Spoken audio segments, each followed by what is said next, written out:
نہیں جانتا تھا کہ اسلامی بھائی کو.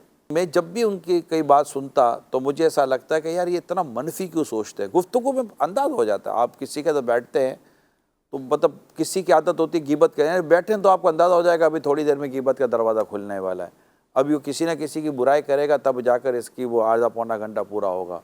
تو اب ان کی جب میں گفتگو کہیں بھی بیٹھ کر میں سنتا تو میں ان کے اندر سے بدگمانی اور بدظنی اور نگیٹیوٹی ان کے اندر سے نکلتی تھی. اب مجھے کبھی موقع یوں مل نہیں رہا تھا. ایک دن مجھے موقع یوں ملا کہ انہوں نے خود ہی مجھے کہا کہ کیا میں پریشان ہوں, کیوں نیند نہیں آتی, بے چین رہتا ہوں, پریشان رہتا ہوں, کوئی ہے آپ کے پاس اس کا حل؟ اب مجھے تو اس نے بول دی تھی, میں کہا چل بھائی. تو 5-7 منٹ میں نے ان کو عرض کی کہ کیا یہ ممکن ہے کہ آپ اچھا سوچیں اور حسن ظن قائم کریں, پڑھ لیں حسن ظن کیا ہے, بدگمانی کیا ہے. تھوڑا انہوں نے ایک تو سوال کیے, ان کو بھی ایک ایسا لگا کہ یار یہ مجھے کون سا فارمولہ بتا دیا. خیر میں نے ان کو وہی عرض کی جو مجھے میرا لگا کہ میں ان کو عرض کر دوں. سلمان مدنی شاید 1 ہفتے کے بعد انہوں نے مجھے ملاقات کر کے کہا بہت بہت شکریہ, جزاک اللہ, میں نے اپنی سوچ کو بدلنے کی کوشش کی, مجھے اب نیند صحیح آ رہی ہے. کیا بات, مجھے سورا سکون فیل ہو رہا ہے. واہ. یعنی میں اس میں اس کی خوبی محسوس کروں گا کہ جنہوں نے میری بات کو وہ نیگیٹو نہیں لیا, پازیٹیو لیا. صحیح. ورنہ وہ کہہ دیتے کہ اب یار اس سے تو وہ پوچھنے گیا تھا, اس نے میرے ایپ کھولنے شروع کر دیے.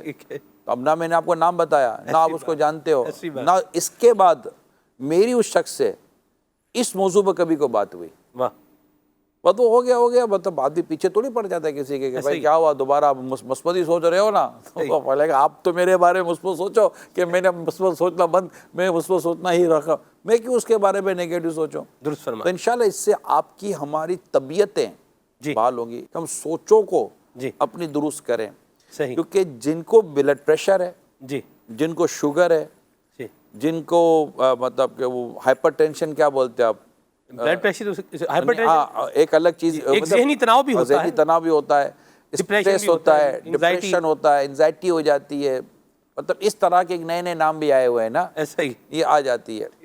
میں ان تمام سے یہ درخواست کروں گا کہ میں نہیں کہتا کہ آپ کی ان امراض کی وجہ یہی ہوگی جو میں کہنے جا رہا ہوں, لیکن اگر ہم نیگیٹو کی سوچ سے نکل کر پازیٹیو کی طرف جائیں گے تو میں امید کرتا ہوں کہ اللہ پاک کی رحمت سے کہ ہماری کئی بیماریاں, پریشانیاں نہ صرف دور ہوں گی بلکہ جو آپسی تناؤ ہے نا, آپسی کھینچاؤ ہے, جی, یہ بھی امید کرتا ہوں کہ شاید کم ہونا شروع ہو جائے گا. اب ماہ رمضان میں سوچ نہیں بدلیں گے تو کب بدلیں گے؟ درست فرمایا.